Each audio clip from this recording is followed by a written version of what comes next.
আজকের ভিডিওটা একটু অন্য টপিক নিয়ে, ক্যামেরা নিয়েই, কিন্তু ক্যামেরা যারা বেচে তাদেরকে নিয়ে। আমি মেট্রোপলিতে প্রায় আছে জিনিসপত্র কিনতে, আমি জিনিসপত্র কিনতে বেশিরভাগ সময় আছি এজেতে। তাই আজকে এসে দাদারা আমাকে ধরে বলছে, ভাই তোর রিচ বেশি, একটু ভিডিও করে দে, তাহলে প্রমোশন হয়ে যাবে। একদম ঠিক আছে, করে দিই, তুমিও কি মনে রাখবে। ব্যাস চলে আস।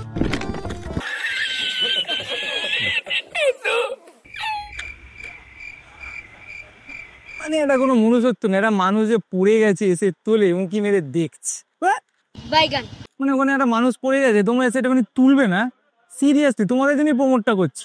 যাই হোক, তো আজকে আমি এখন আছি এজেতে। ওরা অনেক করে বললো এখানে দোকানটা সম্পর্কে ভালো ভালো কথা বলতে, তাই বলছি এখানে।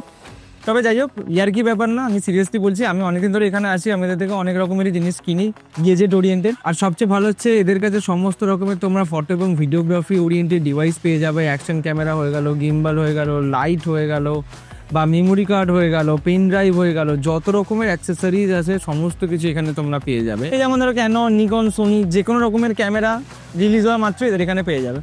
সোনির বক্স থেকে দাদা একটা मजा आ गया भाई। এবার কেউ বক্স দেয়? হ্যাঁ,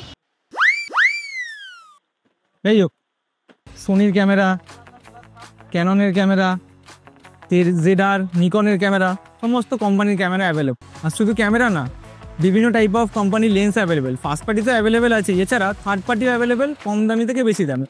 এই যেমন বেলডক্সের 135 ল্যাব সিরিজের লেন্স, এটা অ্যাভেলেবেল। এছাড়া ট্যামরন থার্ড পার্টির কোম্পানির লেন্স অ্যাভেলেবেল।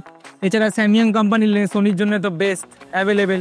নিকনের, আরে লেন্স বিক্রি হচ্ছে, তুই না, নিকনের লেন্স, এটাও অ্যাভেলেবেল। তো এই ছিল এজে। আমি মাঝে মধ্যে এজেতে আসি, আর আমার সমস্ত রকম গিয়ার এজে থেকে কিনি, তার কারণ এরা আমাকে ভালো প্রাইসে দেয়। তাই আর তোমরা একবারে মেট্রোগুলিতে কোনো কিছু কিনতে আসলে এজেতে ঘুরে যেতে পারো। যদি ভালো প্রাইসে পাও বা ঠিকঠাক দামে পাও, তাহলে আমার মনে হয় তোমরা নিতে পারো। তো আজকের মতন এই ভিডিওটা এখানে শেষ, দেখা হবে অন্য কোনো ভিডিওতে। টাটা, কাট কাট। তাহলে ভিডিওটা বানিয়ে দিলাম, এবার বিরিয়ানিটা খাবে বলেছিলে। বিরিয়ানি, এই ফালতু ভিডিও নিয়ে বিরিয়ানি, এই ভিডিও দেখে আমার কাস্টমার আরো চলে যাবে। যা বাড়ি গিয়ে ঘুমনি খা।